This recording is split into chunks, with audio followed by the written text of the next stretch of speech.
پختونخوا کی صورتحال بہت ہی تشویشناک ہے. وہاں صرف سیاسی مسئلہ نہیں ہے، وہاں روزانہ کی بنیادوں پر اٹیک ہو رہے ہیں. وہاں افغان طالبان کی طرف سے وہاں سے بھی اب کوئی لحاظ نہیں ہے، اور روزانہ کی بنیادوں پر حملے ہو رہے ہیں. اور ان حملوں کے ساتھ ظاہر ہے کہ امن و امان کی صورتحال ہے.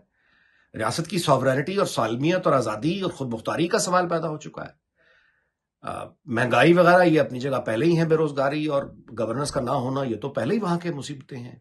لوگ وہاں ظاہر ہے کہ بہت تنگ ہیں، اپنے حالات سے بہت تنگ ہیں، ناراض ہیں، اور اس کے اوپر سے اتنا بڑا پولیٹیکل ایک چیلنج آ کے کھڑا ہو گیا ہے پختونخوا کے حوالے سے کہ سمجھ نہیں آ رہا کہ اس کو سیٹل کس طرح سے کرنا ہے. اچھا، بانی پی ٹی آئی ہے، ظاہر ہے وہ تو چونکہ خود جیل میں ہے، لہٰذا وہ اس کو تو اب کچھ سیاسی داؤ کھیلتے ہوئے وہ یہ نہیں دیکھتا کہ اس کا امپیکٹ جو ہے وہ ملک پر کیا آ سکتا ہے، سالمیت پر کیا آ سکتا ہے، آبادیوں پر کیا زندہ انسانوں پر اس کا اثر کیا ہوگا. It doesn't care.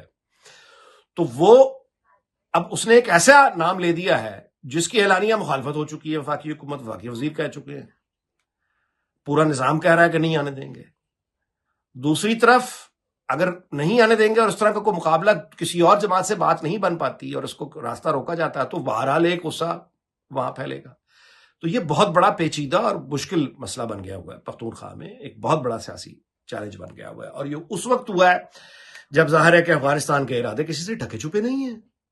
وہ بھارت میں جا کے امیر متقی جو ہے وہ اعلان کر چکا ہے، ان کی دوستی ہو چکی ہے، وہ اپنا ایک فل ڈپلومیٹک سٹیٹس بحال کرنے کی جانب جا رہے ہیں. وہ ایک طرح کے دفاعی معاملات کو دیکھ رہے ہیں، ان کا انمی جو ہے وہ کامن ہے. یہ سب باتیں سب کے سامنے ہو رہی ہیں.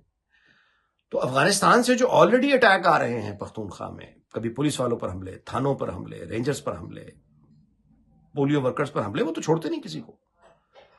ان حملوں میں وہ جو گورننس دینی ہے جس صوبائی حکومت نے، وہ صوبائی حکومت کا سربراہی موجود رہی ہے. پہلے تو بات ہو رہی تھی نا، جو D G I S P R نے کہا کہ گورننس میں گیپ ہیں، جو شہید اپنے خون دے کے اس گیپس کو فل کرتے ہیں. یہ بالکل ٹھیک بات تھی، لیکن آج تو اس سے زیادہ بری صورتحال ہو چکی. گیپس وہاں تو ہے ہی نہیں کچھ.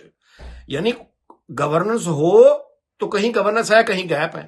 اگر وزیر اعلیٰ ہی نہیں ہے تو گورننس ہی نہیں ہے. وہ تو ایک انتہائی تشویشناک صورتحال ہے. اور اوپر سے یہ مقامی آبادیوں میں اس طرح کا غصہ یہ افورڈ نہیں مطلب ہوتا اتنے بڑے پیمانے پر. تو ظاہر ہے کہ وفاقی حکومت سے درخواست کی جا سکتی ہے، ذمہ داروں سے درخواست کی جا سکتی ہے کہ وہ صرف اس پیچیدہ مسئلے کا حل طاقت سے نہ دیکھیں اور تمام سیاسی جماعتوں سے بات کریں، پارلیمنٹ کا کوئی جوائنٹ اجلاس بلائیں، وہاں پہ پختونخوا کی صورتحال پر کوئی بحث کریں. سمجھدار سیاسی قیادتیں پاکستان کے اندر موجود ہیں، بیٹھ کے اکٹھے کوئی ایک سٹرینتھ کا مظاہرہ ہو، اتحاد کا مظاہرہ ہو، اور کچھ نہیں تو کم از کم اس بات پر تو اکٹھے ہوں کہ ملک پر حملہ ہونے کی صورت میں ہم پاکستان کے ساتھ ہی ہوں گے. یعنی اس بات پہ تو اکٹھے ہوں کہ ملک پر حملہ ہونے کے سیریس چانسز ہیں دو جانب سے، اور اگر خدا نخواستہ ایسا حملہ ہوا تو ہم اپنے ملک کا دفاع کریں گے. اس وقت تو سوال کھڑے ہو گئے ہیں. تو اس میں گزارش یہی ہو سکتی ہے کہ طاقت کی سیاست بڑی بے رحم ہوتی ہے ظاہر ہے، اور فہم، تدبر، فراست، تجربہ، اس کے بغیر اس طرح جو پیچیدہ چیلنج ہے اس سے نکلنا مشکل ہوگا. حل جو ہے وہ مذاکرات ہے، گفتگو ہے، پرامن، اور کوئی نہ کوئی آگے نکلنے کا راستہ. پاکستان سب سے پہلے ہے، باقی حکومتیں آتی جاتی رہتی ہیں، لوگ آتے جاتے رہتے ہیں، کوئی مستقل نہیں ہے. پاکستان کا مفاد سب سے پہلے ہے، اس کو دیکھنا ہو.